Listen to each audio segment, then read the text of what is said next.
Assalamualaikum warahmatullahi wabarakatuh. Perkenalkan, nama saya Siti Ratu Khairia dengan NIM 2301646. Baiklah, pada pembahasan video kita kali ini yaitu administrasi keuangan, yang mana dalam penyelenggaraan pendidikan, keuangan dan pembiayaan merupakan potensi yang sangat menentukan dan merupakan bagian yang tak terpisahkan dalam kajian administrasi dan manajemen pendidikan. Komponen pembiayaan dan keuangan pada tingkat suatu pendidikan merupakan komponen produksi yang menentukan proses terlaksananya kegiatan-kegiatan proses belajar mengajar di sekolah bersama komponen-komponen yang lain. Dengan kata lain, setiap kegiatan yang dilakukan sekolah memerlukan biaya baik disadari maupun tidak. Nah, pada pembahasan kita kali ini, marilah kita memasuki pada kajian yang pertama, yaitu tentang pengertian administrasi keuangan. Pengertian dari administrasi keuangan adalah upaya pengelolaan mencakup semua aktivitas yang berhubung erat dengan semua sistem keuangan untuk mencapai tujuan setiap perusahaan atau organisasi. Yang berarti administrasi keuangan ini sempit segala aktivitas yang berhubungan dengan pencatatan dan pemasukan serta pengeluaran untuk membiayai berbagai kegiatan organisasi dalam bentuk berupa tata usaha atau pembukuan keuangan. Administrasi keuangan memiliki arti lain, yaitu kebijakan atau pengadaan serta penggunaan keuangan organisasi dalam mewujudkan kegiatan organisasi itu sendiri, di mana bentuknya berupa pengelolaan keuangan meliputi perencanaan dan pengaturan, serta pertanggungjawaban dan pengawasan keuangan. Sedangkan keuangan adalah semua hak milik organisasi, lembaga, atau instansi yang dapat dinilai dengan uang, termasuk di dalamnya barang yang dapat dinilai dengan uang dan dapat dijadikan milik organisasi.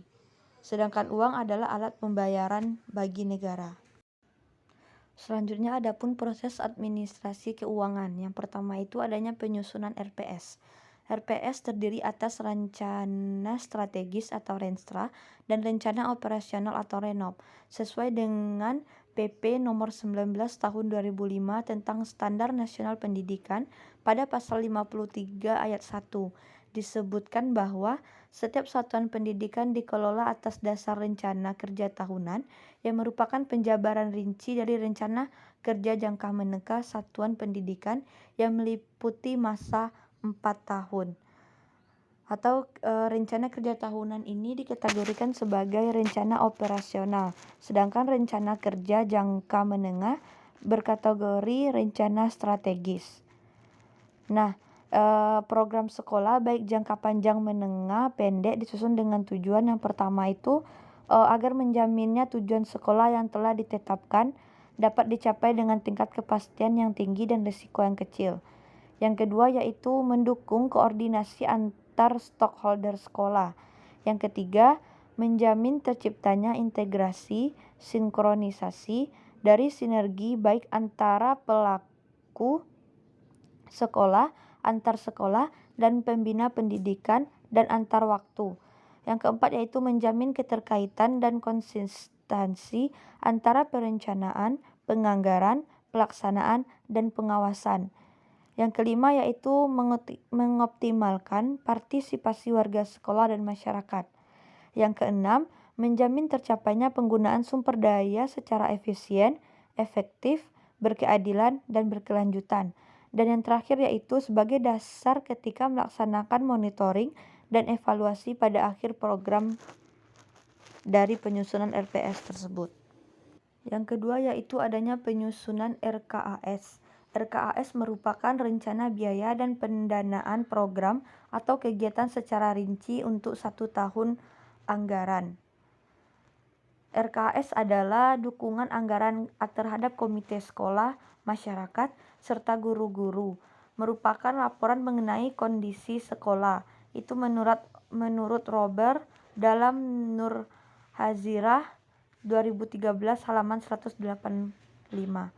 Penerimaan dan pengeluaran keuangan sekolah harus dilaporkan dan dipertanggungjawabkan secara rutin oleh manajer sekolah sesuai dengan peraturan yang berlaku. Pelaporan bertanggungjawaban anggaran yang berasal dari orang tua peserta didik dan masyarakat dilakukan secara rinci dan transparan sesuai dengan sumber dana. Pelaporan dan pertanggungjawaban anggaran yang berasal dari usaha mandiri sekolah dilakukan lainnya. Pertanggungjawaban anggaran rutin, pembangunan, dan PNBP dilakukan dengan memperhatikan ketentuan-ketentuan sebagai berikut. Yang pertama yaitu selambat-lambatnya tanggal 10 setiap bulan bendaharaan mengirimkan surat pertanggungjawaban atau SPJ kepada wali kota atau bupati melalui bagian keuangan sekretariat daerah. Yang kedua, apabila tanggal 10 bulan berikutnya SPJ belum diterima oleh bagian keuangan sekretariatan daerah, maka tanggal 11 dikirimkan surat peringatan 1. Yang ketiga, apabila sampai dengan tanggal 20 bulan berikutnya SPJ juga belum dikirimkan pada bagian keuangan sekretariat daerah, maka dibuatkan surat peringatan 2. Yang ketiga yaitu kelengkapan lampiran SPJ, yang mana di dalam lampiran tersebut adanya surat pengantar, sobekan BKU lembar 2 dan 3, daftar penerimaan dan pengeluaran per pasal atau komponen, daftar penerimaan dan pengeluaran UUDP, laporan keadaan kas rutin atau pembangunan, register penutupan kas setiap 3 bulan sekali, fotokopi SPMU tetap dan beban sementara. Yang kelima yaitu membuat laporan rancangan anggaran pendapatan sekolah atau RAPBS. Yang ketujuh yaitu membuat laporan tribulan dana bantuan operasional sekolah atau dana BOS. Yang ke-9 yaitu menyetorkan pajak PPN dan PPH. Yang ke-8 yaitu membagikan gaji atau rapel.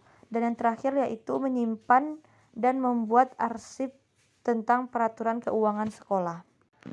Nah, adapun fungsi dari administrasi keuangan. Yang pertama yaitu adanya fungsi pencarian dana. Yang mana dalam fungsi pencarian dana ini dimaksudkan agar perusahaan mampu memenuhi kegiatan dan kebutuhan perusahaan sehingga cara ini bisa dijadikan untuk mencari investor atau sponsor perusahaan. Yang kedua, adanya fungsi investasi. Sebagai kegiatan administrasi keuangan yang menyimpan dana perusahaan digunakan untuk kebutuhan perusahaan. Namun sebagai pemilik usaha yang berinvestasi pasti akan memiliki investasi, yaitu investasi jangka panjang,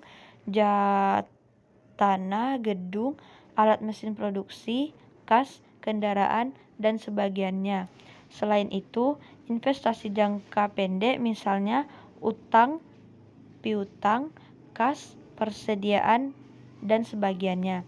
Yang ketiga yaitu fungsi bagi hasil, yang mana dengan menjalankan tugas administrasi keuangan, tentunya kegiatan ini diberikan kepercayaan dan perusahaan untuk menentukan pembagian hasil keuntungan terhadap investor atau investasi yang didapatkan dari perusahaan. Yang terakhir yaitu adanya fungsi belanja. Dalam fungsi belanja, tugas yang diberikan kepada administrasi keuangan dipercaya oleh perusahaan untuk membelanjakan kebutuhan operasional perusahaan dengan bijak. Setelah memahami pengertian administrasi keuangan dan fungsinya, tentunya kita juga perlu mengetahui apa saja manfaat administrasi keuangan tersebut. Secara umum, setidaknya ada 3 manfaat dari administrasi keuangan. Yang pertama yaitu adanya pencatatan penerimaan dan pengeluaran suatu organisasi menjadi lebih teratur. Yang kedua yaitu penggunaan dana organisasi menjadi lebih terkendali, lebih terkoordinasi, dan lebih bermanfaat. Yang ketiga yaitu dengan adanya administrasi keuangan, maka potensi terjadinya kekeliruan pembuatan laporan keuangan dapat diminimalisir. Nah, 3 tersebut merupakan manfaat yang dapat kita simpulkan dari administrasi keuangan ini. Setelah kita mengetahui manfaat dari administrasi keuangan, terdapat adanya komponen administrasi keuangan. Yang pertama yaitu perencanaan keuangan, yang mana ini merupakan kegiatan perencanaan, pemasukan dan pengeluaran keuangan dalam jangka waktu tertentu. Yang kedua yaitu adanya penganggaran keuangan. yaitu semua kegiatan yang berhubungan dengan pemasukan, pengeluaran, dan kegiatan lainnya yang direncanakan sebelumnya dan dibuat detail anggarannya. Yang ketiga yaitu pengelolaan keuangan, yang mana penggunaan dana sedemikian rupa yang bertujuan untuk memaksimalkan kinerja perusahaan atau organisasi. Yang ketiga yaitu pencarian keuangan. Ini merupakan semua hal yang berhubungan dengan upaya pengadaan dana agar semua kegiatan perusahaan dapat berjalan dengan baik. Yang keempat yaitu pencarian keuangan. Ini merupakan semua hal yang berhubungan dengan upaya pengadaan dana agar semua kegiatan perusahaan dapat berjalan dengan baik. Berikutnya yaitu adanya penyimpanan keuangan, yang mana ini merupakan aktivitas pengumpulan dana perusahaan dan menyimpannya di tempat yang aman. Selanjutnya yaitu adanya pengendalian uang, yang mana ini merupakan semua hal yang berhubungan dengan penilaian dan perbaikan sistem atau kinerja bagian keuangan pada suatu perusahaan.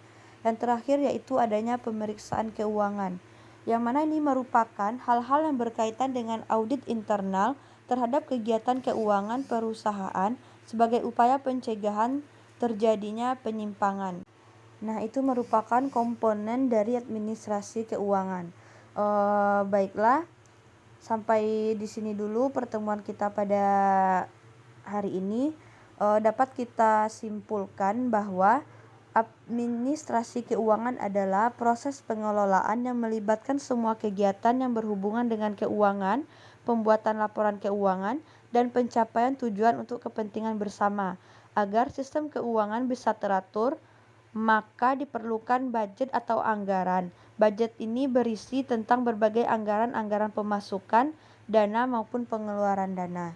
Baiklah, hanya ini bisa saya sampaikan. Jika terdapat kesalahan, saya mohon maaf. Saya akhiri dengan wabillahi taufik wal hidayah. Wassalamualaikum warahmatullahi wabarakatuh.